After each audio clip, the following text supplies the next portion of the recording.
एक हीरो जो कि काफी ज्यादा पावरफुल था और उसे अपने ही लोगों से धोखा मिला और इसकी पावर इतनी ज्यादा थी कि आम इंसान इससे डरने लगे, लेकिन फिर भी ये उन्हें बचाया करता था और ऐसे ही उन्हें बचाते हुए एक दिन इसकी जान चली गई। और जब ये गॉड के सामने आया तो इसने उनसे एक विश मांगी, मुझे अपने अगले जन्म में एक नॉर्मल लाइफ चाहिए। और फिर हमारे मेन कैरेक्टर एलन की आंख खुल जाती है। उसका भाई उसे यहाँ पर बुलाने के लिए आया था। चलो तुम्हें डैड बुला रहे हैं, जो कि उसका छोटा भाई था। जाते हुए उससे ये कहने लगता है, तुम्हारी वजह से आज तक मुझे काफी दिक्कतें हुई हैं, लेकिन आज डैड तुम्हें नहीं छोड़ेंगे। अब एलन अपने फादर के सामने आ गया था। वो उससे कहते हैं, तुम्हें ड्यूकल हाउस में रहते हुए लगभग 15 साल से ज्यादा हो चुके हैं, लेकिन तुम्हारा पावर लेवल वो तो बस अभी तक एक ही है और तुम्हारी पावर स्टेटस भी वो भी बिल्कुल नॉर्मल है। और सबसे बुरी बात, तुम्हारे पास किसी भी तरीके की पावर नहीं है, जबकि गॉड ने इस दुनिया में सभी को पावर्स दी हैं, लेकिन पता नहीं क्यों तुम्हारे पास पावर नहीं है और तुम जैसा बेवकूफ इस बात को अच्छे से समझ सकता है। एलन कहता है, मैं इस बात को अच्छे से समझ सकता हूँ। उसके डैड कहते हैं, तुम्हारी वजह से हमारी फैमिली की काफी ज्यादा बेइज्जती हो रही है, क्योंकि तुम हमारी फैमिली में सबसे बड़े बेटे हो और तुम्हारे पास किसी भी तरीके की पावर नहीं है, इसलिए मैं तुम्हें अपनी फैमिली से बाहर निकाल रहा हूँ। एलन बाहर खड़ा हुआ ये सोच रहा होता है, मैंने कभी नहीं सोचा था कि मैं एक ड्यूक के घर में जन्म लूंगा। और वो सोचता है उसकी पिछली लाइफ इतनी भी अच्छी नहीं थी, लेकिन अब वो फ्री है तो ये अपनी लाइफ को काफी अच्छे से जी सकता है। अब वो शहर से बाहर आ गया था और एक जंगल में बैठ के फिशिंग करने लगता है और वो सोच रहा था, शायद इस दुनिया में मेरे से कोई नहीं डरेगा तो मैं आसानी से अपनी लाइफ को जी सकता हूँ। तभी एलन की नजर कुछ मॉन्स्टर्स पे पड़ती है जो कि इंसानों पे अटैक कर रहे थे और वहाँ की सिचुएशन काफी ज्यादा खराब हो चुकी थी। तभी हम एक नाइट को देखते हैं जिसका नाम बैट्रिस था और ये वहाँ पर उन मॉन्स्टर से फाइट कर रही थी और ये उन मॉन्स्टर पे अटैक तो करती है, लेकिन ये मॉन्स्टर दोबारा से जुड़ रहे थे। बैट्रिस अब ये सोचने लगती है कि वो प्रिंसेस रिस को कैसे बचाएगी, इसलिए वो प्रिंसेस को वहाँ से जाने के लिए कहती है, लेकिन रिस बैट्रिस की बात नहीं मानती। एलन रिस को देखकर ये याद करने लगता है कि वो पहले भी उससे कहीं मिल चुका है और तब उसे याद आता है वो एक पार्टी में उससे मिला था और उस पार्टी में सभी लोग एलन के ही बारे में बात कर रहे थे। वो लड़का एक फेलियर है और उसी की वजह से वेस्टफेल्ड फैमिली का नाम खराब हो रहा है और रिस भी वहीं पर थी जो कि सबको शांत रहने के लिए कहती है। एलन फेलियर नहीं है, वो काफी ज्यादा अच्छा है। इधर एलन डिसाइड करता है क्या वो प्रिंसेस रिस को बचा कर रहेगा और इधर एक मॉन्स्टर ने बैट्रिस पे अटैक कर दिया था जिससे वो घायल हो गई थी। रिस उसे देखकर काफी ज्यादा चिंता करने लगती है। अब एलन अपनी पावर का इस्तेमाल करके तेजी से प्रिंसेस की तरफ जाने लगता है और यहाँ पर एक मॉन्स्टर प्रिंसेस पे अटैक करने ही वाला था। प्रिंसेस तेजी से एलन का नाम चिल्लाती है और तभी अचानक एलन आकर उस मॉन्स्टर को पकड़ लेता है। रिस एलन को यहाँ पर देखकर काफी ज्यादा शॉक होती है, तुम यहाँ पर क्या कर रहे हो? एलन कहता है, हम इसके बारे में बाद में बात करेंगे, पहले मैं इनसे निपट लेता हूँ। अब एलन अपनी डिवाइन आइज पावर का इस्तेमाल करता है जिससे उसे सारे मॉन्स्टर्स के सोर्स दिखने लगते हैं, जिसके बाद वो अपनी 100 सोर्ड टेक्निक का इस्तेमाल करके सभी मॉन्स्टर को यहीं पे खत्म कर देता है। बैट्रिस रिस से माफी मांगने लगती है, मुझे माफ करना, मैं आपको प्रोटेक्ट नहीं कर पाई। और रिस ये देखकर इमोशनल होने लगती है। तभी एलन बैट्रिस के पास आता है और उसे अपनी हीलिंग पावर से ठीक कर देता है, जिसके बाद बैट्रिस अब पूरी तरीके से ठीक हो गई थी। ये लड़कियां ये देखकर काफी ज्यादा शॉक थी कि एलन ने ये कैसे किया। एलन सोचता है, मैं इन्हें अपनी पास्ट लाइफ के बारे में नहीं बता सकता कि वहाँ पर मैं एक हीरो था और मेरे पास वहाँ पे जो जो पावर्स थी वो पावर्स मेरे पास इस लाइफ में भी हैं। बैट्रिस कहती है, शायद गॉड ने इसे हीलिंग मैजिक की पावर दी होगी जिसके बारे में किसी को भी नहीं पता होगा। एलन उसकी बात करते हुए रिस से पूछता है, तुम यहाँ पर क्या कर रही हो? तुम तो एक प्रिंसेस हो, तुम्हें तो कासिल में होना चाहिए। रिस बताती है, कुछ टाइम पहले उसे एक इन्फॉर्मेशन मिली थी कि कंट्री को बचाने के लिए उसकी जरूरत है, इसलिए वो बैट्रिस के साथ कोलम विलेज जा रही थी क्योंकि ये इन्फॉर्मेशन उसे वहीं से मिली थी। और फिर वो एलन से पूछती है, तुम यहाँ पर क्या कर रहे हो? एलन कहता है, क्यों ना हमें कैरेज में बैठ के बात करनी चाहिए। रिस कहती है, वो पूरी तरीके से टूट चुका है, लेकिन एलन अपने मैजिक से उसे पूरी तरीके से ठीक कर देता है। ये देखकर वो लड़कियाँ काफी ज्यादा शॉक थी, जिसके बाद ये लोग कैरेज में बैठ के उस विलेज की तरफ जाने लगते हैं। रिस एलन से ये पूछ रही थी, तुम्हें वेस्ट लेफ्ट फैमिली से क्यों निकाला गया? एलन कहता है, क्योंकि मेरे डैड को ऐसा लगता है कि मेरे पास कोई भी पावर नहीं है और मेरी वजह से हमारी पूरी फैमिली का नाम खराब हो रहा था। एलन रिस से कहता है, अगर किंगडम में सभी को ये पता लग गया कि मेरे पास ये पावर्स हैं, तो वो लोग मेरे पीछे पड़ जाएंगे।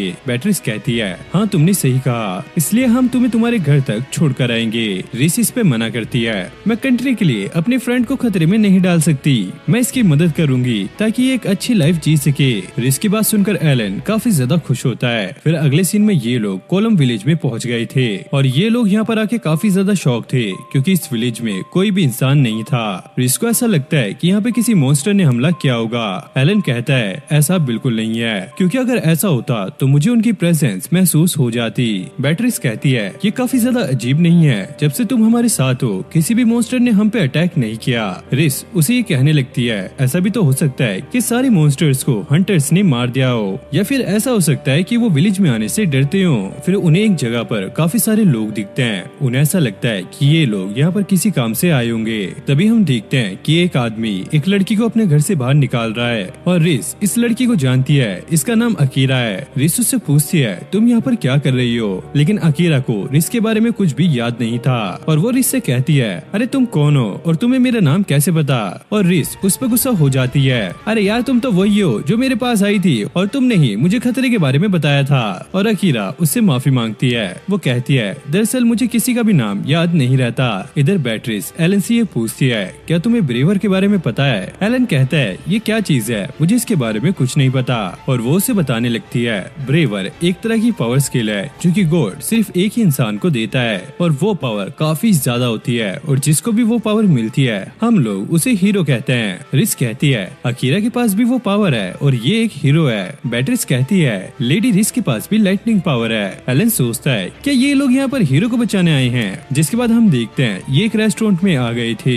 अब अकीरा सबको ये बताने लगती है वो इस विलेज से गुजर रही थी, तभी उसे एक छोटी बच्ची मिली और उसे विलेज के सभी लोगों ने ड्रैगन के पास सेक्रीफाइस करने के लिए भेजा था। और ये सुनने के बाद वो विलेज के चीफ से बात करने के लिए आई थी, लेकिन चीफ ने उसकी एक भी बात नहीं सुनी। बेट्रिस कहती है शायद उस ड्रैगन ने विलेज के लोगों को डराया होगा। एलन कहता है नहीं, बात कुछ और है, क्योंकि उस ड्रैगन के लिए ऐसा करना काफी ज्यादा आसान होता।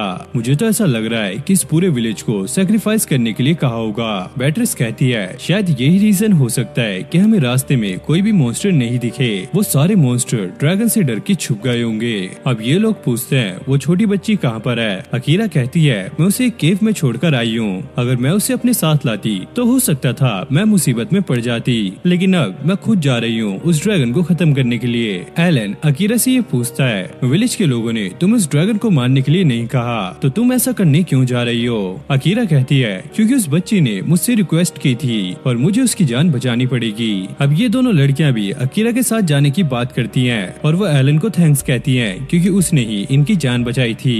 एलन कहता है क्यों ना मैं भी तुम्हारे साथ चलूं। रिस कहती है तुम्हारे मिशन का क्या हुआ, तुमने तो एक न्यू जर्नी स्टार्ट करनी थी। एलन कहता है वैसे तो तुमने सही कहा, लेकिन मैं अपने दोस्तों को ऐसे मुसीबत में छोड़कर नहीं जा सकता, तो मैं भी तुम्हारे साथ चलूंगा। जिसके बाद ये सभी लोग जंगल में आ गए थे। अब अकीरा सबको अपना प्लान बताने लगती है, मैं आगे से ड्रैगन के सामने जाऊंगी और तुम लोग साइड से उस पे अटैक कर देना। रिस अकीरा से ये पूछती है क्या तुम उस लड़की के लिए उस ड्रैगन के सामने जाओगी। अकीरा कहती है क्या तुम्हें मेरी पावर पे शक है कि मैं उस ड्रैगन के सामने नहीं जा सकती। रिस कहती है अरे नहीं नहीं, मुझे तुम्हारी पावर पे पूरा भरोसा है। एलन अकीरा से ये कहता है वैसे मैं भी सामने से जा सकता हूँ। अकीरा कहती है अगर तुम सामने से जाओगे तो मुझे ऐसा फील होगा कि ड्रैगन को तुमने ही हराया है, और वैसे मुझे पता है कि तुम ऑर्डिनरी नहीं हो, तो पहले हमें मिलकर इस ड्रैगन को हराना होगा और उसके बाद हम एक बैटल करेंगे। अब अकीरा सामने से ड्रैगन से फाइट करने के लिए निकल गई थी और इन लोगों को पीछे से आने के लिए कहती है। ये लोग पहाड़ चढ़ के ऊपर जा रहे थे, तभी वहाँ पर एक धमाके की आवाज आती है और अकीरा ने ड्रैगन से फाइट करनी स्टार्ट भी कर दी है। अकीरा उस ड्रैगन पे काफी खतरनाक अटैक करती है, लेकिन इस ड्रैगन को उससे कुछ भी नहीं होता और वो ड्रैगन अकीरा का मजाक बनाने लगता है। तुम इंसान अपने आप को हीरो कहते हो, तुम्हारे अंदर बिल्कुल भी पावर नहीं है, तुम्हारे अटैक्स बिल्कुल बेकार हैं। ये सुनकर अकीरा को और भी ज्यादा गुस्सा आने लगता है और वो अपनी और भी पावर से उस पर अटैक करने लगती है, लेकिन अब भी इस ड्रैगन को कुछ नहीं होता। तभी अकीरा की नजर उस बच्ची पे पड़ती है जो कि उसे मिली थी। वो उससे पूछती है तुम यहाँ पर क्या कर रही हो। ड्रैगन कहता है ये तो वही बच्ची है जिसे मैंने छोड़ा था। अकीरा ये सुनकर काफी ज्यादा शॉक होती है, आखिरकार तुमने इसे क्यों छोड़ा था। ड्रैगन बताने लगता है मैंने इसे जानबूझकर छोड़ा था क्योंकि इसकी आंखों में मुझे वो डर दिखा जो कि मुझे पसंद था, क्योंकि मुझे किसी इंसान को मारने में कोई भी दिलचस्पी नहीं है। मुझे लोगों के चेहरों पर डर देखना अच्छा लगता है, जैसे कि अभी तुम्हारे फेस पर आ रहा है। इससे अकीरा को और भी ज्यादा गुस्सा आता है और वो डायरेक्ट जाके ड्रैगन पे अटैक कर देती है, लेकिन ड्रैगन उल्टा उस पे अटैक करता है और ये अटैक काफी ज्यादा खतरनाक था। अकीरा इससे काफी दूर जाके गिरती है और उसकी हालत भी बहुत ज्यादा बुरी हो गई थी। अब ये ड्रैगन अकीरा को बस मारने ही वाला था, तभी एलन आकर उस ड्रैगन का पर काट देता है। ये देखकर वो ड्रैगन काफी ज्यादा शॉक होता है। तुम तुमने ये कैसे किया? तुम तो एक मामूली इंसान हो। एलन कहता है तुम्हें ऐसा गलत लगता है और वो अपनी पावर का इस्तेमाल करके उस ड्रैगन के कोर को देख लेता है, लेकिन ड्रैगन फिर भी उसे उल्टा सीधा बोल रहा था, तुम एक कमजोर इंसान हो, इससे ज्यादा कुछ नहीं। एलन प्रिंसेस की तरफ देखता है, उसकी आंखों में एलन को लेकर उम्मीद थी और वो समझ जाता है कि लोग मुझे पहले से ही उल्टा सीधा बोला करते थे, लेकिन एक प्रिंसेस ही थी जिसने मुझे समझाया और वो अपनी काफी खतरनाक पावर का इस्तेमाल करके उस ड्रैगन पे अटैक कर देता है और वो एक ही झटके में उस ड्रैगन को वहीं पे खत्म कर देता है। जिसके बाद यहाँ पे एक ब्लू कलर की बहुत तेज रोशनी निकलती है जिससे आसमान में छाए काले बादल भी साफ हो जाते हैं। अब ड्रैगन मरते हुए ये कहता है, आखिरकार इस लड़के ने मुझे हराया कैसे? मुझे उन लोगों ने ये नहीं बताया था कि इस जैसा पावरफुल इंसान भी यहाँ पर आने वाला है। अब एलन ने उस फाइट में अपनी काफी सारी पावर का इस्तेमाल किया था जिस वजह से वो थक चुका था और अब वो जैसे ही अपनी आंखें खोलता है, रिस उसके सामने बैठी होती है। एलन उनसे पूछता है, बैट्रिस और अकीरा कहाँ पर है? रिस बताती है कि वो दोनों अपनी ट्रेनिंग में बिजी हैं और वो उससे कुछ कहने की ट्राई कर रही थी, लेकिन वो हिचकिचा रही थी क्योंकि एलन ने देख लिया था कि रिस के पास हीलिंग पावर है और एलन ने ये सुना था कि एक लड़की जब भी सफर में जाती है तो वो अपने हीलिंग मैजिक से अपने घायल दोस्तों की हेल्प करती है और इसलिए उसे सेंट का टाइटल दिया गया था। लेकिन एलन को ये नहीं पता था कि वो और कोई नहीं बल्कि प्रिंसेस रिस है और रिस उससे माफी मांगती है ये सीक्रेट रखने के लिए। एलन कहता है, तुम मेरे लिए सेंट या कोई प्रिंसेस नहीं हो, तुम मेरे एक अच्छी दोस्त हो और ये सुनकर रिस को अच्छा लगता है। अब अकीरा एलन को बुलाती है ताकि वो इसके साथ ट्रेनिंग कर सके। ट्रेनिंग खत्म होने के बाद ये लोग अपने अपने रास्ते जाने लगते हैं। रिस अकीरा से कहती है, हम तुम्हें आगे तक लिफ्ट दे सकते हैं, लेकिन अकीरा अकेले ही अपना सफर तय करना चाहती थी और इस छोटी बच्ची को भी अकीरा से अटैचमेंट हो गई थी और अकीरा ने भी ये डिसाइड कर लिया था कि अब वो इस बच्ची का ध्यान रखेगी। लेकिन एक बात उसे अभी तक परेशान कर रही थी कि एक हीरो होकर भी वो एक ड्रैगन को नहीं हरा पाई, इसलिए वो एक हीरो कहलाने के लायक नहीं है और उसे ऐसा लगता है उसके पास जो डिवाइन स्वॉर्ड है वो एलन को दे देनी चाहिए। लेकिन एलन उसे लेने से मना करता है, जरा उस छोटी बच्ची को देखो, उसके लिए तुम ही उसकी हीरो और तुम्हें उसका ध्यान रखना चाहिए। ये सुनकर अकीरा की आंख भर आती है। जैसे वो कुछ कहने वाली थी वो लोग यहाँ से जा चुके थे। फिर हम एलन के डैड को देखते हैं, उनका प्लान पूरी तरीके से फेल हो चुका है। उनका प्लान था रेड ड्रैगन का इस्तेमाल करके प्रिंसेस रिस और हीरो को मारने का और ये बात सुनकर ब्रैड को भी काफी ज्यादा गुस्सा आने लगता है क्योंकि उसने रिस को मारने के लिए पहले काफी सारे मॉन्स्टर भेजे थे और अब ये रेड ड्रैगन भी इस प्लान में फेल हो चुका है। क्रोइक उससे कहता है, अभी हमें शांत रहना चाहिए क्योंकि हमें नेक्स्ट प्लान के लिए कुछ मटेरियल चाहिए होगा। ब्रैड कहता है, ऐसे तो प्रिंसेस और अकीरा दोनों ही हमारे हाथों से निकल जाएंगे।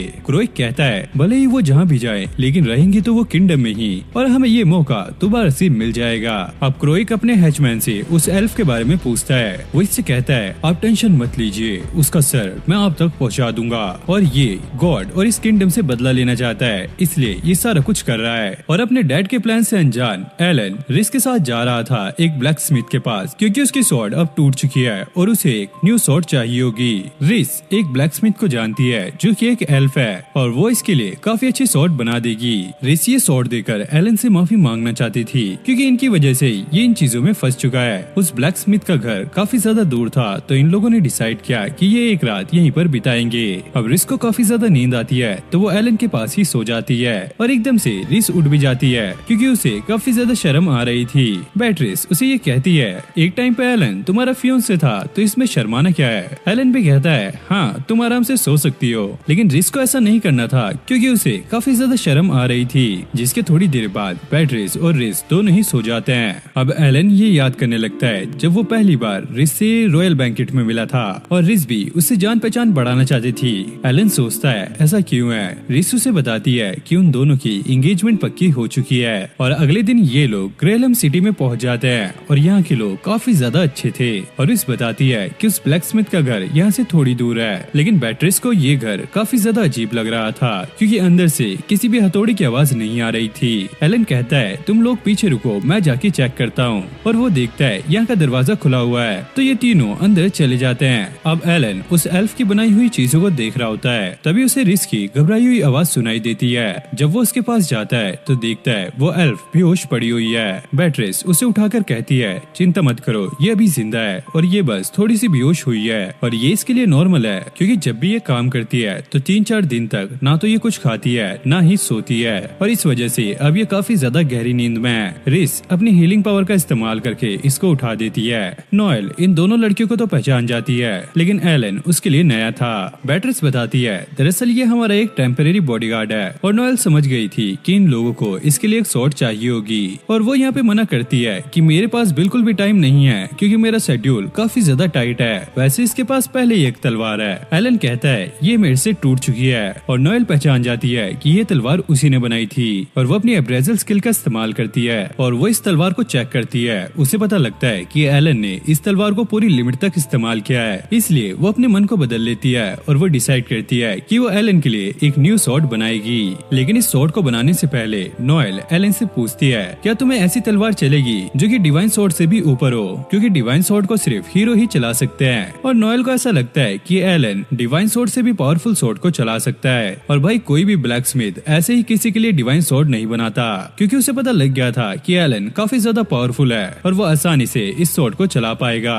इसलिए वो एलन से इसके लिए पूछ रही थी, और इतने अच्छे ऑफर को मना ही कौन करता, तो एलन उसमें मान जाता है। जिसके बाद नोएल फिर से अपने काम पे लग जाती है और इन तीनों को यहाँ से बाहर निकाल देती है। ये लोग डिसाइड करते हैं ये पास के ही विलेज में एक होटल लेकर रुकेंगे, लेकिन इन तीनों पर कोई नजर रख रहा था, और ये लड़की और कोई नहीं क्रोइक की हैचमैन की एक पार्टनर थी, और इस बंदे का नाम था होरस, और उसे पता लगा था कि रिस के साथ सिर्फ एक बॉडीगार्ड है। लेकिन यहाँ पर ये एलन को देखकर काफी ज्यादा शौक था और वो इसके बारे में जानना चाहता है आखिरकार ये कौन है। फिर हम उन तीनों को देखते हैं जो कि पास के एक होटल में रुके थे। इन लोगों के पास कुछ करने के लिए नहीं था, तो ये लड़कियां कहती हैं क्यों ना हम पास के एक गिल्ड में जाकर उस ड्रैगन से मिले हुए मटेरियल को बेच कर आएं। एलन उनकी बात मान जाता है और वो गिल्ड के लिए निकल जाता है। ये लड़कियां कहती हैं कि हमें मार्केट में घूमने जाना है, लेकिन इन लोगों का यहाँ पे आने का कुछ अलग ही रीजन था, और वो लोग एलन को इसमें नहीं घसीटना चाहते थे। अब एलन गिल्ड में आ गया था और वो यहाँ पे रिसेप्शनिस्ट को इस ड्रैगन के मटेरियल दिखाता है। वो लड़की ये देखकर काफी ज्यादा शॉक हो जाती है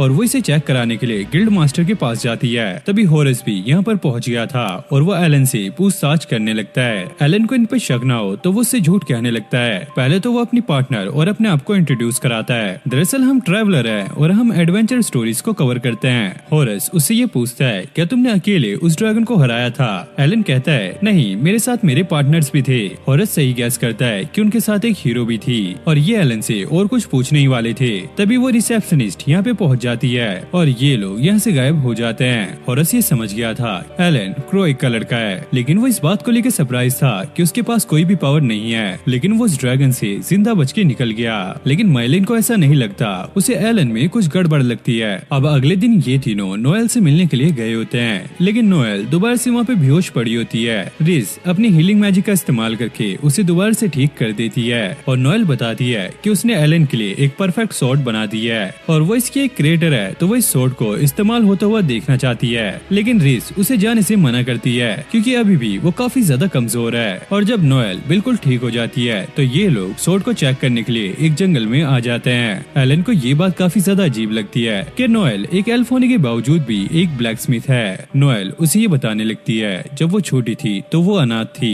और उसे एक डॉर्फ ने अडॉप्ट किया था जिसका नाम वेनेसा था, और वेनेसा ने कभी भी नोएल को फोर्जिंग नहीं सिखाई थी। लेकिन तब भी नोएल उसे अपना मास्टर समझा करती थी और नोएल को अपनी पर्सनल बातें बताने में थोड़ा सा अजीब लग रहा होता है, तो वो शर्माते हुए थोड़ा सा आगे निकल जाती है। एलन को वहाँ पे होरस और माइलिन मिलते हैं, लेकिन नोएल उसे बुलाती है तो ये लोग यहाँ से निकल जाते हैं। यहाँ पे कुछ तो सीक्रेट था जो कि होरस ने यहाँ पे छुपा के रखा हुआ था, तो वो अपनी पार्टनर से कहता है कि इन दोनों पे नजर रखे।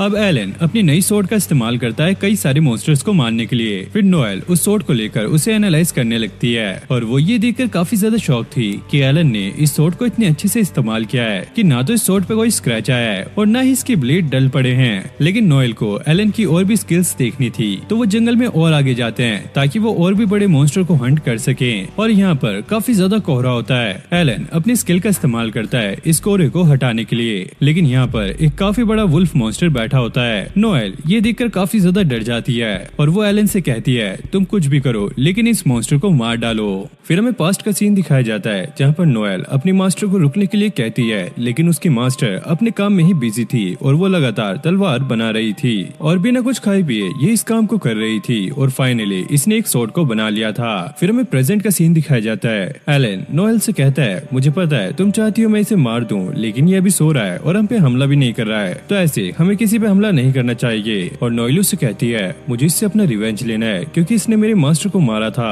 और एलन कहता है मैं तुम्हारे दुख को समझ सकता हूँ, लेकिन मुझे नहीं लगता कि तुम्हारी तलवार इस को मार पाएगी। अब अगले सीन में हम एलन को देखते हैं जो कि प्रिंसेस से पूछ रहा था आखिरकार आप लोग यहाँ पर क्यों आए थे। रिस उसे ये बताने लगती है दरअसल हमारे किंगडम में एक रॉयल फैमिली का बंदा था जिसका कुछ टाइम पहले एक रहस्यमयी तरीके से मौत हो गई, बस उसका सर बचा था और हमें ऐसा लगता है कि शायद इसके पीछे एक डीमन हो सकता है, लेकिन एलन को ऐसा नहीं लगता। फिर हम हॉरस की पार्टनर को देखते हैं जो कि उसी वुल्फ के सामने खड़ी होती है। वो सोच रही थी आखिरकार ये एलन कितना ज्यादा पावरफुल है। अब ये लड़की हॉरस को आगे सारी इन्फॉर्मेशन देने लगती है और इसकी बातों से हमें ऐसा लगता है कि ये हमारे मेन कैरेक्टर को मारना नहीं चाहती। हॉरस कहता है तुम टेंशन मत लो, तुम्हें उसे मारना नहीं पड़ेगा, और ये अपने मैजिक का इस्तेमाल करके इसको हिप्नोटाइज कर लेता है और इसे ऑर्डर देता है कि ये जाकर उसे मार दे। फिर हम नोएल को देखते हैं जो कि अब भी उस तलवार पे काम कर रही थी क्योंकि एलन ने उसे बता दिया था कि इसकी स्वॉर्ड में क्या क्या कमी है और वो चाहती है कि इस बार वो इस स्वॉर्ड को एक लेजेंडरी तरीके से बनाए ताकि इसमें कोई भी कमी ना रहे।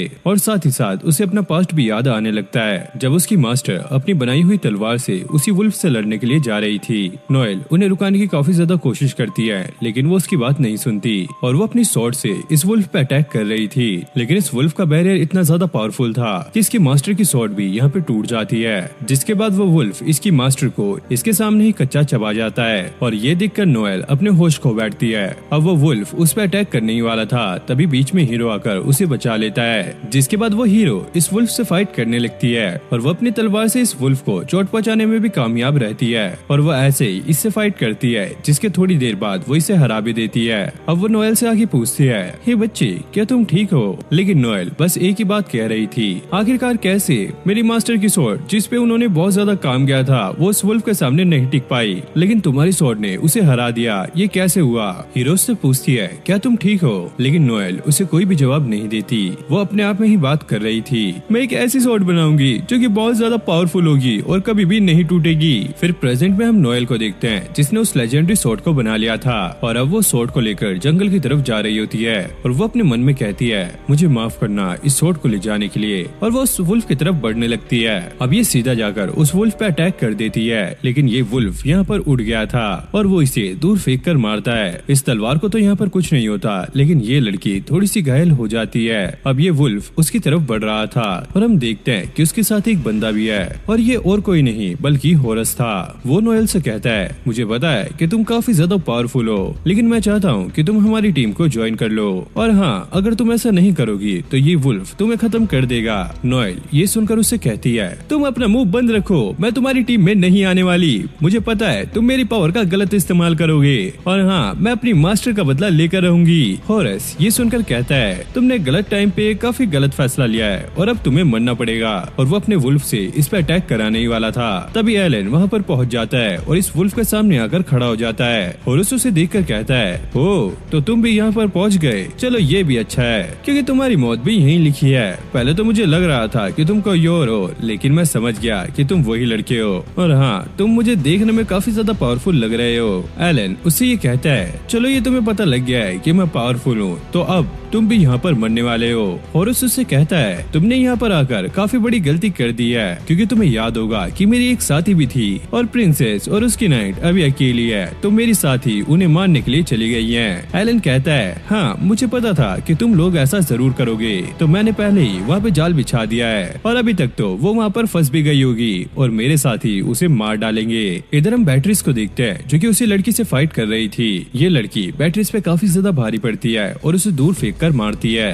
अब मौका देखकर ये प्रिंसेस को पकड़ लेती है और उसे मारने वाली होती है। प्रिंसेस कहती है मैं तुम्हारी आंखों में देख सकती हूँ, तुम हमें मारना नहीं चाहती।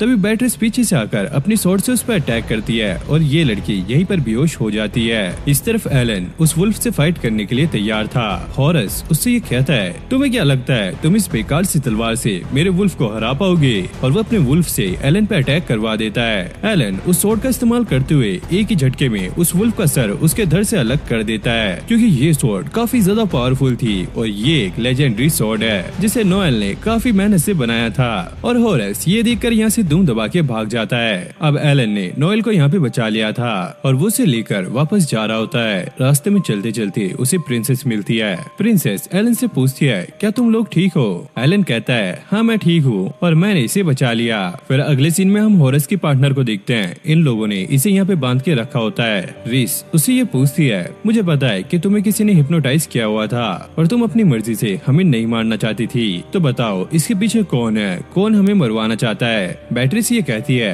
हमें इसकी किसी भी बात पे विश्वास नहीं करना चाहिए क्योंकि ये प्रिंसेस को मारने आई थी। प्रिंसेस कहती है नहीं, मुझे ऐसा नहीं लगता, मैंने इसकी आंखों में देखा था, ये मुझे मारना नहीं चाहती थी। फिर हम साइड में नोएल को देखते हैं जो कि इनकी सारी बातें सुन रही थी और फिर उसे अपना पास्ट याद आने लगता है कि जब वो छोटी थी तो उसकी मास्टर ने उसे गोद ले लिया था। तो वो इस लड़की के पास आकर कहती है मैं इसे संभाल लूंगी, तुम इसे मेरे पे छोड़ दो और मैं इसे अडॉप्ट करना चाहती हूँ। और ये बात सुनकर वो लड़की काफी ज्यादा शॉक होती है क्योंकि आज तक किसी ने उसके लिए ऐसा कुछ नहीं किया। नोएल कहती है कि मैं इसको अपने साथ रखूंगी और इसे काफी चीजें सिखाऊंगी, लेकिन बैट्रिस उसे ऐसा करने से मना करती है। नोएल कहती है तुम टेंशन मत लो, मैं इसका ध्यान रखूंगी और अगर ये ऐसा वैसा कुछ करती है तो मैं इसे पनिशमेंट भी दूंगी। और एलन ये बात सुनकर इस पे एग्री हो जाता है और वो कहता है चलो फाइनली अब ये सारा कुछ खत्म हुआ। अब एलन जंगल में आके अपनी स्वॉर्ड से प्रैक्टिस करने लगता है और इसके अटैक काफी ज्यादा पावरफुल थे। फिर हमें होरस को भी दिखाया जाता है जो कि एक जगह पर आकर बैठ गया था और वो सोचता है मैंने वहाँ से भागकर काफी अच्छा काम किया, अगर मैं वहाँ पर कुछ देर और रुकता तो शायद मैं मारा जाता। और तभी उसे महसूस होता है कि उस पे किसी ने अटैक किया है तो वो उससे बचने के लिए नीचे कूद जाता है। ये देखकर वो काफी ज्यादा शॉक था कि आखिरकार उस पे किसने अटैक किया और ये अटैक इतनी दूर तक पहुंचा कैसे। तभी हम देखते हैं एक काफी बड़ा डीमन यहाँ पर पहुंच जाता है और उससे पूछता है ओ तो तुम ही हो वो इंसान, जिसके बाद वो होरस को वहीं पर मार देता है। अब एलन भी इस अटैक की आवाज सुनकर उस जगह पर पहुंच गया था। वो देखता है यहाँ पे एक हेड पड़ी हुई है और ये हेड उसी बुड्ढे की होती है। और अब वो डीमन एलन के डैड के पास पहुंच गया था। एलन का भाई उससे ये कहता है तुमने उस बुड्ढे को मारकर काफी अच्छा काम किया, अगर हम उसे नहीं मारते तो वो हमारा सारा प्लान लोगों में बता देता। और अब तुम्हारा नेक्स्ट मिशन ये है कि तुम्हें प्रिंसेस और उसके सारे साथियों को खत्म करना होगा। फिर हमें प्रिंसेस रिस का एक पास्ट दिखाया जाता है। जब वो छोटी थी तो अपने अंकल के साथ कहीं पर जा रही थी, तभी अचानक उनके कैरेज पर कुछ मॉन्स्टर्स अटैक कर देते हैं और अंकल एल्फ्रिक उसे बचाने के लिए बाहर मॉन्स्टर से फाइट करने के लिए निकल जाते हैं। रिस ये सारा कुछ देख रही थी, तभी एक मॉन्स्टर उसके कैरेज पे अटैक कर देता है। तभी उसे बचाने के लिए उसके अंकल वहाँ पर आ जाते हैं। वो मॉन्स्टर पे अटैक तो करते हैं लेकिन उस मॉन्स्टर को ज्यादा कुछ नहीं होता और वो मॉन्स्टर उसके अंकल पे जवाबी हमला करता है जिससे उसके अंकल काफी बुरी तरीके से घायल हो जाते हैं और मॉन्स्टर को मारने के चक्कर में अंकल नदी के अंदर गिर जाते हैं। और इस तरह रिस ने अपने अंकल को खोया था। अब हम प्रेजेंट में इन तीनों को देखते हैं। ये एक गाँव में आए थे और यहाँ के लोग बहुत ज्यादा खुश थे और ये किसी चीज की तैयारी कर रहे थे। एलन एक बंदे से पूछता है आखिरकार आज क्या है। वो बंदा कहता है हम अपने पूर्वजों की आत्मा को बुलाने की तैयारी कर रहे हैं। एलन कहता है आखिरकार ऐसा कौन करता है। बैट्रिस को ये चीज थोड़ी सी अजीब लगती है तो वो इसके लिए अलर्ट हो जाती है। ये लोग उसे बताने लगते हैं अरे यार ये बिल्कुल भी अजीब नहीं है, ये तो हमारे एक तरह का फेस्टिवल है और इस फेस्टिवल में हम तो बस भूतिया कपड़े पहनते हैं और आग के सामने नाचते हैं। आप लोग इसे एक हैलोवीन फेस्टिवल मान सकते हो। रिस इन लोगों से पूछती है क्या आपने यहाँ पर किसी सिल्वर आर्मर वाले बंदे को देखा है, क्योंकि इसने अफवाह सुनी थी कि उस बंदे को यहाँ पे देखा गया है, लेकिन बदकिस्मती से गाँव वाले ने इसके बारे में कुछ भी नहीं सुना था और रिस को ऐसा लगता है कि शायद ये एक अफवाह थी। तभी हम एक बंदे को देखते हैं जिसकी बॉडी मूवमेंट थोड़ी सी अजीब सी थी। एलन ये चीज नोटिस करता है और उसे ऐसा लगता है जरूर यहाँ पे कुछ गड़बड़ है, क्योंकि वो आने से पहले नोएल के पास गए थे और उसे उन्होंने सारा मैटर समझाया कि वो जनरल सीरियल के मर्डरर को ढूंढ रहे हैं, लेकिन अभी हमारे पास कोई क्लू नहीं है। बैट्रिस कहती है अगर हमें छोटी सी भी चीज मिल जाए तो हम उससे उसका पता लगा सकते हैं। तभी नोएल को ये याद आता है कि उसके एक रेगुलर कस्टमर ने उसे ये बताया था पास के ही एक गाँव में गोस्ट है जो की सिल्वर आर्मर पहन के रखता है और उसके ऊपर खून के काफी ज्यादा धब्बे हैं और शायद उस गोस्ट को रॉयल फैमिली से कुछ दुश्मनी है और ज्यादातर वो रात में सिर्फ कब्रिस्तान में ही दिखता है। तभी अचानक माइलन कुछ गिरा देती है और बैट्रिस उसकी आवाज सुनकर काफी ज्यादा डर जाती है। इससे हमें ये तो क्लियर हो गया था कि बैट्रिस को भूतों से काफी ज्यादा डर लगता है, लेकिन रिस ये क्लियर करती है कि वो गाँव में जाकर इस चीज का पता करेगी। एलन को ऐसा लगता है कि इसके पीछे शायद एक डीमन हो सकता है क्योंकि वो ही मुर्दों को जिंदा कर सकता है, लेकिन माइलिन और रिस बैट्रिस को भूतों की बातें बता के डराने लगती है और इसीलिए ये इन्वेस्टिगेट करने के लिए इस विलेज में आए होते हैं। अब ये लोग कब्रिस्तान में जा रहे थे और बैट्रिस भी फुल फाइट के मोड में थी और वो अजीब सा बंदा इनका पीछा कर रहा होता है और वो बंदा इन सभी को इस विलेज के हेड के घर के पास ले जाता है और इस घर की कंडीशन देखकर ऐसा लग रहा था कि ये एक हॉन्टेड हाउस है। एलन उससे पूछता है तुम कब्रिस्तान में क्या कर रहे थे। वो बंदा कहता है मैं तो बस यहाँ से गुजर रहा था, मेरी नजर तुम पे पड़ी इसलिए मैं तुम्हारी मदद करने के लिए आ गया। जिसके बाद हम देखते हैं ये लोग अब घर में आ गए थे। अब विलेज हेड उन्हें बताता है मैंने भूत वाली कोई भी अफवाह नहीं सुनी है। रिस ये सुनकर काफी ज्यादा उदास हो जाती है। वो कहता है हमारे विलेज में अब फेस्टिवल का टाइम चल रहा है तो तुम्हें एक रात यहाँ पे रुक के जाना चाहिए। इस पर ये लोग भी मान जाते हैं। अब रिस जब सो रही होती है तो उससे दोबारा से वही सपने आने लगते हैं जहाँ पर वो अंकल एल्फ्रेड के साथ थी और ये उनके काफी ज्यादा करीब थी और वो अपने अंकल को अपने डैड जैसा समझती थी। एल्फ्रेड उसे ये बताने के लिए आया था कि वो कुछ टाइम के लिए बाहर जा रहा है और उसे अपने लोगों पे भरोसा रखना चाहिए। जितना वो उन पे भरोसा करेगी उतना ही वो उनसे कनेक्टेड रहेगी। तभी अचानक रिस की आंखें खुल जाती हैं और वो खिड़की के पास जाने लगती है और तभी उसे नीचे वही सिल्वर आर्मर वाला बंदा दिखता है। वो बंदा बिल्कुल एल्फ्रेड जैसा लग रहा होता है तो रिस उसका पीछा करने लगती है और वो अब कब्रिस्तान में भी पहुंच गई थी। लेकिन तभी अचानक यहाँ पे सारे मुर्दे खड़े होने लगते हैं और अब वो लिस पे अटैक कर रहे थे। लेकिन तभी एलन आकर उसे नींद से उठा देता है क्योंकि वो नींद में काफी ज्यादा चिल्ला रही थी। अब अगली सुबह ये फेस्टिवल स्टार्ट हो जाता है और गाँव के सभी लोग गोस्ट वाली कॉस्ट्यूम पहन के तैयार हो गए थे। एलन उन्हें देखकर कहता है, बैट्रिस तुम तो एक नाइट हो, तुम्हें ये परंपरा रुका देनी चाहिए। वो कहती है, इससे किसी को भी हार्म नहीं हो रहा है तो हम ऐसा नहीं कर सकते। अब ये लोग बैठकर आराम से उन लोगों का डांस देख रहे होते हैं। तभी वो अजीब सा बंदा इनके पास आकर कहता है, यहाँ पर ऐसे बैठे मत रहो, इस फेस्टिवल को एंजॉय करो, जाओ वहाँ पर जाके डांस करो। रिस कहती है, मुझे अभी आराम करना है, तुम लोग जाके वहाँ पे डांस कर सकते हो। बैट्रिस और एलन वहाँ के लिए निकल जाते हैं। तभी रिस को पीछे से उसके अंकल की आवाज आती है और वो उसे फॉलो करते करते जंगल में पहुंच गई थी। अब अंकल एल्फ्रेड उसके सामने खड़े होते हैं और वो उससे कहते हैं, जंगल में ऐसे रात में आना बिल्कुल भी खतरे से खाली नहीं है। रिस अपने अंकल को सामने देखकर काफी ज्यादा शॉक होती है और वो अपने अंकल से पूछती है, आप इतने टाइम से कहाँ पर थे? हमने आपको ढूंढने की काफी ज्यादा कोशिश की लेकिन आपकी बॉडी भी हमें नहीं मिली थी। एल्फ्रेड उसे ये बताने लगता है, मुझे रॉयल फैमिली से बदला लेना था इसलिए मैं अपने आप को छुपा कर रख रहा था। और वो आगे कहता है, तुम्हारा बड़ा भाई और तुम्हारे फादर तुम्हें मारना चाहते हैं। रिस के फादर उन सभी को टारगेट कर रहे थे जिनके पास इनबोर्न गिफ्ट्स हो, यानी कि स्पेशल पावर जो कि उन्हें जन्म के टाइम मिली थी, क्योंकि उनको ऐसा लगता है कि जिनके पास इनबोर्न पावर्स है वो पूरे किंगडम को खत्म कर सकते हैं। इसलिए रिस के फादर भी उसे मरवाना चाहते हैं क्योंकि उन्हें ऐसा लगता है कि इसके पास इनबोर्न गिफ्ट है। एल्फ्रेड कहता है कि मैं तुम्हें बचाना चाहता हूँ, तुम मेरी साइड आ जाओ। रिस कहती है, अगर मैं अपने फादर से बात करूंगी तो हो सकता है इसका कोई सोल्यूशन निकल जाए। और वो कहती है, एल्फ्रेड ने मुझसे कहा था मुझे अपने लोगों पे भरोसा करना चाहिए। ये सुनकर एल्फ्रेड उस पर अटैक कर देता है लेकिन तभी एलन आकर उसे बचा लेता है। एल्फ्रेड उसे देखकर कहता है, ये तो वही नल्ला बंदा है जो कि तुम्हारा एक्स फियोंसे था। एलन यहाँ पे कुछ नहीं सुनता और वो अपनी पावर का इस्तेमाल करके इसे उस चुंगल से आजाद करा देता है जो बंदा इसे कंट्रोल कर रहा था। इसको समझ नहीं आता कि एलन ने यहाँ पर क्या किया। एल्फ्रेड ये बताने लगता है वो पहले ही मारा हुआ है और वो बताता है,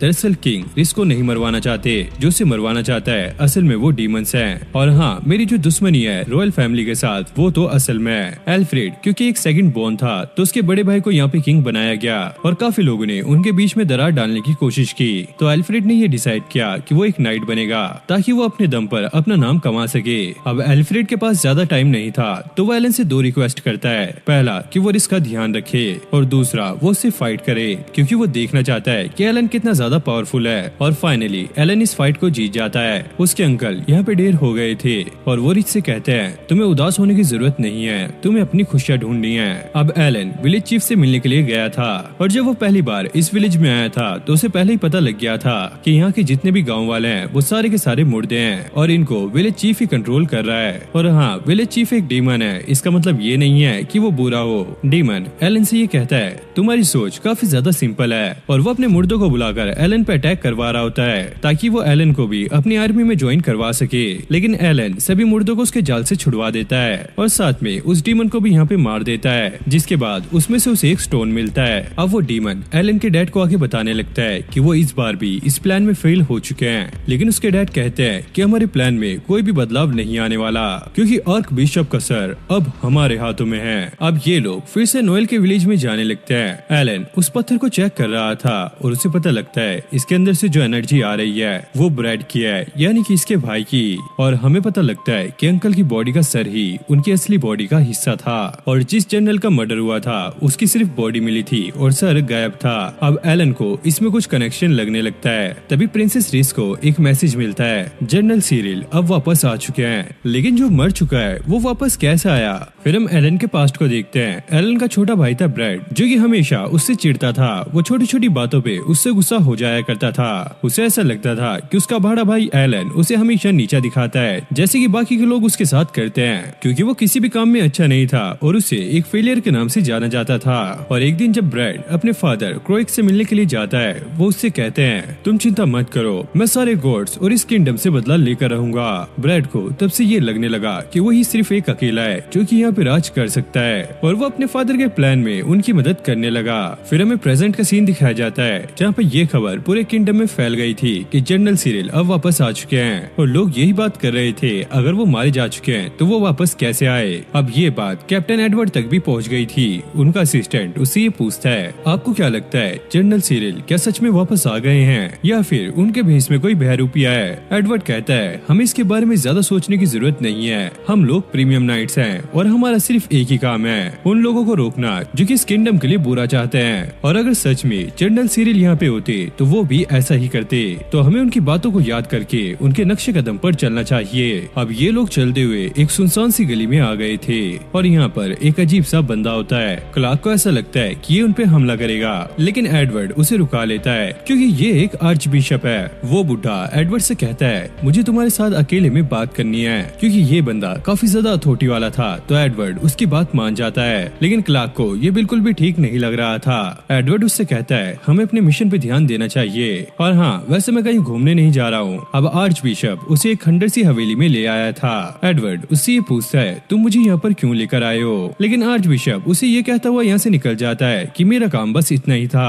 तभी अचानक क्रोइक उस पे हमला कर देता है, लेकिन एडवर्ड भी काफी ज्यादा तेज था तो वो आसानी से उसके हमलों को रोक लेता है। और एडवर्ड क्रोइक को पहले से जानता था और ये लास्ट टाइम तब मिले थे जब क्रोइक की बीवी का फ्यूनरल था। एडवर्ड क्रोइक से ये पूछता है तुम्हारा यहाँ आने का मकसद क्या है। क्रोइक कहता है आर्च बिशप पहले ही मेरे चुंगल में है, और इतना कहते ही वो उस पर अटैक कर देता है। अब एडवर्ड ये समझ जाता है कि सच में क्रोइक ने कुछ किया होगा। क्रोइक अपनी बीवी की मौत याद करने लगता है और वो कहता है उसे इस दुनिया की जरूरत नहीं है। अब ब्रैड को भी वो टाइम याद आने लगता है जब उसने अपनी माँ को मरा हुआ देखा था। क्योंकि वो काफी ज्यादा छोटा था तो उसको समझ नहीं आया था कि उसकी माँ सो क्यों रही है। एलन ने उसे बताया था कि उसकी माँ अब मर चुकी है, क्योंकि ब्रैड एक फेलियर था और अब उसने अपनी माँ को भी खो दिया था। तो वो अपने भाई से पूछता है ये फेलियर क्या होता है। एलन उसे इस बात पे ना ध्यान देने के लिए कहता है क्योंकि लोग ऐसे ही फालतू के कमेंट करते रहते हैं, लेकिन ब्रैड एलन की बात पे ध्यान नहीं देता क्योंकि उसके फादर भी उसे एक फेलियर मानते थे। और उसके बाद ब्रैड का लेवल अप एलन से पहले हो गया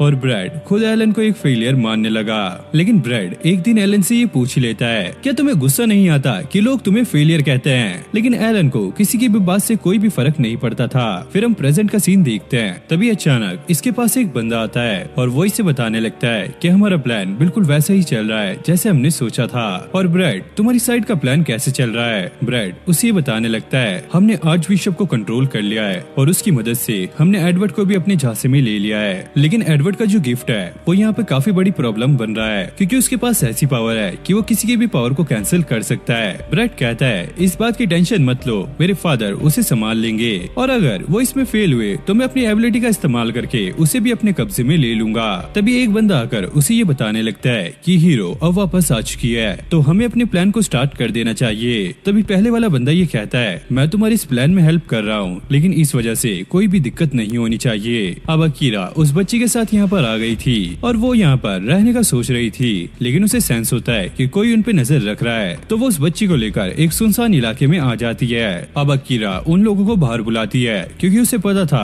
ये लोग उसका पीछा कर रहे हैं और ये लोग यहाँ पे अकीरा को मारने के लिए आए थे। क्योंकि अकीरा एक हीरो है तो ये चारों मिलकर भी उसे नहीं मार पाएंगे, तो वो इसलिए एक स्पेल का इस्तेमाल करने लगते हैं जिससे इस बच्ची को प्रॉब्लम होने लगती है। अब डीमंस अकीरा से ये कहने लगते हैं तुम इस लड़की को जिस गाँव से लेकर आई हो वहाँ पर सभी लोगों की बॉडी पर एक मैजिक मार्क है और ये मैजिक मार्क उनकी लाइफ को इस्तेमाल करके उन्हें एक बॉम्ब बना देता है और जैसे ही आग इस लड़की को छुएगी वो फट जाएगी। लेकिन अकीरा डिसाइड करती है कि वो इस लड़की को नहीं छोड़ेगी और डीमंस उन पे अटैक कर देते हैं। तभी यहाँ पे सीन कट होता है और हम क्लार्क को देखते हैं। तभी उसके सामने भी एक मिस्टीरियस सा बंदा आ जाता है और क्लार्क अपने सोल्जर्स को उस पे अटैक करने से रुकाता है क्योंकि उसे पहले ही सेंस हो गया था कि ये सामने वाला बंदा काफी ज्यादा ताकतवर है। वो बंदा क्लार्क से ये कहता है मैं तुम्हें यहाँ पे हार्म पहुँचाने नहीं आया हूँ, मैं बस तुम्हें यहाँ पे दुनिया की रियलिटी बताने के लिए आया हूँ। फिर हम जनरल सिरिल और बिशप को देखते हैं जिन्हें ब्रैड कंट्रोल कर रहा होता है। बिशप सबसे ये कहने लगता है गॉड हमसे झूठ बोल रहे हैं, जो भी उन्होंने इंसानों को पावर्स दी है वो असल में कोई गिफ्ट नहीं है। अब सिरिल सबको ये समझाने लगता है मान लो तुम कुछ और बनना चाहते थे लेकिन गॉड की गिफ्ट की वजह से तुम वो नहीं बन पाए, इस वजह से ये कोई गिफ्ट नहीं है, तुम एक गॉड की कठपुतली बन गए हो तो तुम्हें ना चाहकर भी वो चीज करनी पड़ रही है जिसके लिए तुम नहीं बने हो। बिशप सबसे ये कहता है गॉड के चंगुल से बचने का भी एक रास्ता है, लेकिन पब्लिक को तो ये पता था कि गिफ्ट एक काफी पावरफुल एबिलिटी है जिससे किंगडम को बचाने में काफी ज्यादा हेल्प होती है। तो पब्लिक का डाउट क्लियर करने के लिए जनरल सिरिल ब्रैड को आगे बुलाता है। ब्रैड अपनी पावर का इस्तेमाल करके यहाँ पे एक मॉन्स्टर को बनाता है। जनरल सिरिल सबको ये बताने लगता है इस मॉन्स्टर के अंदर 10,000 सोल्जर जितनी पावर है, लेकिन ये सारे लोग ये सोच रहे थे ये ऐसे ही अपनी पावर को एक्सचेंज नहीं कर सकते। ब्रैड कहता है नहीं, तुम लोग कर सकते हो अगर तुम मेरी स्पेशल एबिलिटी मैरियोनेट का इस्तेमाल करो, और इसकी जो एबिलिटी है वो दूसरों की एबिलिटी को बाहर निकाल सकती है, और ये एबिलिटीज उनके गिफ्ट से काफी ज्यादा डिफरेंट होंगी। ये बात सभी लोगों को ठीक लगती है, लेकिन अगर ब्रैड मर जाएगा तो उसके जाने के बाद क्या होगा? ब्रैड कहता है कुछ भी नहीं होगा क्योंकि हमारी साइड डीमंस हैं, और लोग ये देखकर काफी ज्यादा शॉक हो जाते हैं। ब्रैड अब सबको शांत कराता है और इनसे कहता है तुम्हें चिंता करने की जरूरत नहीं है, डीमन अब हमारे साथ हैं और इन्होंने ही हमें इन एबिलिटीज के बारे में बताया है। और ब्रैड सबसे ये कहता है अब आप लोग डीमन के साथ काम करो और अपनी जिंदगी के साथ क्या करना है ये आप खुद डिसाइड करो, और हाँ इन गिफ्ट से आजाद हो जाओ। इधर क्रोइक एडवर्ड पे भारी पड़ रहा था। एडवर्ड ये समझ जाता है ये अपनी गिफ्ट की पावर को इस्तेमाल नहीं कर रहा है बल्कि ये अपनी लेवल की पावर को इस्तेमाल कर रहा है, इसलिए क्रोइक एडवर्ड को समझाने लगता है गिफ्ट से पावरफुल होता है लेवल, अगर उनका लेवल बढ़ेगा तो उनकी आत्मा भी काफी ज्यादा स्ट्रॉन्ग बनेगी जिससे वो सुप्रीम एग्जिस्टेंस बन सकते हैं यानी कि गॉड। फिर हम क्लार्क को देखते हैं, ये बंदा उसे वही बातें बता रहा होता है जो ब्रैड ने वहाँ पे लोगों को बताई थी, लेकिन क्लार्क ये कहता है हम एक नाइट है और हमारा काम है इस किंगडम को बचाना।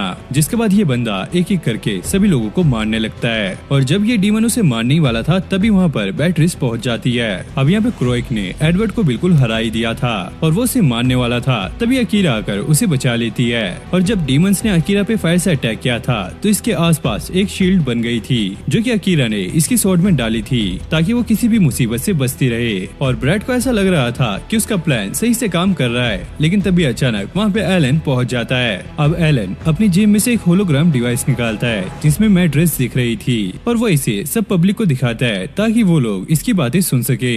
बैट्रिस उस डीमन के सामने थी जो कि उससे पूछती है तुमने ड्यूक वेस्टफील्ड के साथ मिलकर पहले जनरल को मरवा दिया और अब तुम प्रिंसेस के पीछे हो, बताओ तुम्हारा इरादा क्या है? वहीं माइलिन भी अपने इनविजिबल मैजिक का इस्तेमाल करके ये सारा कुछ लाइव टेलीकास्ट कर रही थी। डीमन उसे मारने से पहले ये सारा कुछ बताने लगता है और वो बताता है कि हम उन लोगों को मार रहे हैं जो कि गिफ्ट के साथ पैदा हुए हैं, जैसे कि जनरल और प्रिंसेस, क्योंकि ये लोग हमारे लिए आगे प्रॉब्लम बन सकते हैं। इसलिए हमने ये डिसाइड किया कि हम लोगों के दिमाग से खेलेंगे और हम उन्हें विश्वास दिलाएंगे जिससे वो खुद ही अपने गिफ्ट को त्याग देंगे। अब एलन के लिए इतना कुछ काफी था ब्रेड का प्लान एक्सपोज करने के लिए, और इतने में ब्रेड खुद ही बोल पड़ता है तुम्हें मेरे प्लान में टांग अड़ाने की जरूरत नहीं है। और प्रिंसेस भी सभी को ये बताती है कि ब्रेड ने जो यहाँ पे मॉन्स्टर समन किया है वही मॉन्स्टर उसने प्रिंसेस को मारने के लिए भेजा था। अब ब्रेड का प्लान यहाँ पे फेल हो चुका है और वो इसका सारा इल्जाम एलन पे डालता है। अब ब्रेड अपने मैजिक का इस्तेमाल करके लोगों को कंट्रोल करने का ट्राई करता है, लेकिन एलन तभी उसके मैजिक को तोड़ देता है, जिसके बाद उसे काफी ज्यादा गुस्सा आता है और वो यहाँ पे मॉन्स्टर को आगे बुलाने लगता है। जिसके बाद सभी लोग इधर उधर भागने लगते हैं। प्रिंसेस सभी से कहती है कि तुम्हें एक सेफ एरिया में जाना चाहिए। एलन अपने आप को यहाँ पे कसूरगार ठहराता है क्योंकि उसने ब्रेड पे ध्यान नहीं दिया,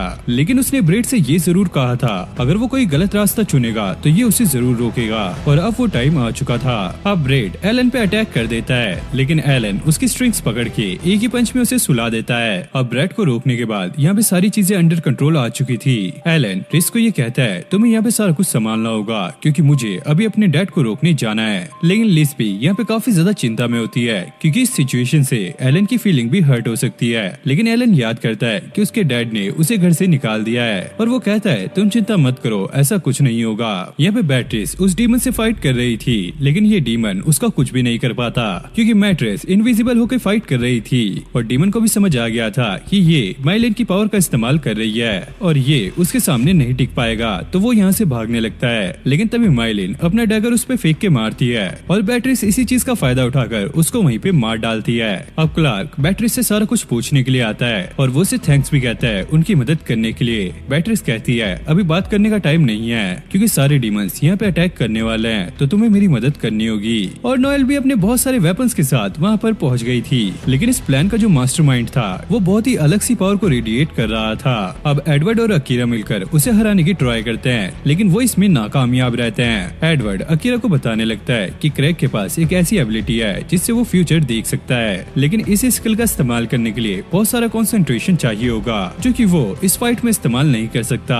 एडवर्ड क्रैग से ये कहता है, तुम्हारी वाइफ कभी भी ये नहीं चाहेगी कि तुम ये रास्ता अपनाओ। क्रैग ये कहता है, मैंने ये पहले ही फ्यूचर देख लिया था कि मेरी वाइफ मरने वाली है और मैंने उसे बचाने के लिए काफी चीजें ट्राई भी की, लेकिन वो सारी ही बेकार गई। और क्रेग को ऐसा लगता है कि ये सारी गलती गॉड्स और उनकी गिफ्ट की है, क्योंकि उसकी वाइफ की जो स्पेशल पावर थी वो थी होली ग्रे या सैक्रेड मदर। इस गिफ्ट की वजह से सभी लोगों को ये यकीन था कि मारी जिसको जन्म देगी वो एक हीरो होगा, लेकिन उसने एलन को जन्म दिया जो कि एक फेलियर था। इसलिए क्रेग गुस्से में आकर सारे गिफ्ट्स को दुनिया से खत्म करना चाहता है और वो अपनी लाइफ फोर्स को भी एक्सचेंज कर लेता है ताकतवर बनने के लिए। अब अकीरा उसे रोकने के लिए उस पे लाइटनिंग पावर से अटैक करती है। एक टाइम पे दोनों की पावर बिल्कुल सेम ही लेवल पे थी, लेकिन थोड़ी देर बाद क्रेग की पावर अकीरा को हरा ही देती है। अब यहाँ पे सिर्फ एडवर्ड बचा था और उसे पता था क्रेग को पावर मिलने का सोर्स है डीमंस, और वो उसे कहता है अगर तुम नहीं रुके तो तुम भी यहाँ पर मारे जाओगे। लेकिन क्रेग यहाँ पे नहीं रुकता और वो एडवर्ड पे अटैक कर देता है। इस अटैक को झेलने के बाद एडवर्ड को ऐसा फील हो रहा था कि डार्कनेस उसे निगल रही है और वो क्रेग को अपनी बातों से समझाने की ट्राई करता है, लेकिन क्रेग उसकी एक नहीं सुनता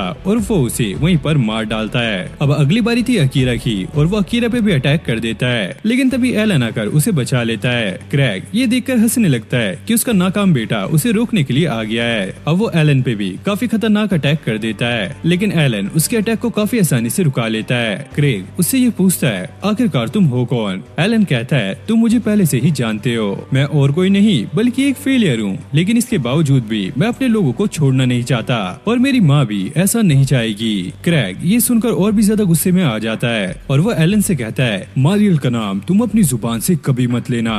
और क्रेग काफी खतरनाक अटैक एलन पे कर देता है। एलन जब इस वार को रुका रहा होता है तो वो क्रेग के अंदर का गुस्सा और नफरत को महसूस कर पा रहा होता है, लेकिन यही नहीं, क्रेग कितना ज्यादा उदास था और वो अपनी वाइफ से कितना ज्यादा प्यार करता था, एलन ये भी फील कर पा रहा होता है। और ये चीज किसी की भी कमजोरी बन सकती है और ये किसी को भी बदल सकती है, और एलन इस चीज को अच्छे से जानता है, इसलिए उसने डिसाइड किया था कि वो किसी भी चीज में इन्वॉल्व नहीं होगा। लेकिन कई लोग ऐसे हैं जो कि एलन पे डिपेंड करते हैं और एलन उन्हें बचाने के लिए वहाँ से निकल आया। एलन अपनी फुल पावर का इस्तेमाल करके क्रेग पे अटैक करता है, लेकिन इससे उसको कुछ नहीं होता। लेकिन क्रेग जो पावर इस्तेमाल कर रहा था वो उसी से खुद को भी मार रहा था, और अब आखिरी बार उसके अंदर जितनी भी पावर थी वो एक साथ उसको रिलीज कर देता है ताकि वो एक साथ सब चीजों को खत्म कर सके। लेकिन एलन क्रेग को रोकने के लिए उस मैजिक से बने हुए बवंडर में घुस जाता है। अंदर घुसने के बाद एलन क्रेग का जो मैजिक सेंटर होता है उसे ढूंढ निकालता है और उसी के साथ वहीं पर उसे खत्म कर देता है, और इससे जो तबाही होने वाली थी वो भी यहाँ पे रुक जाती है।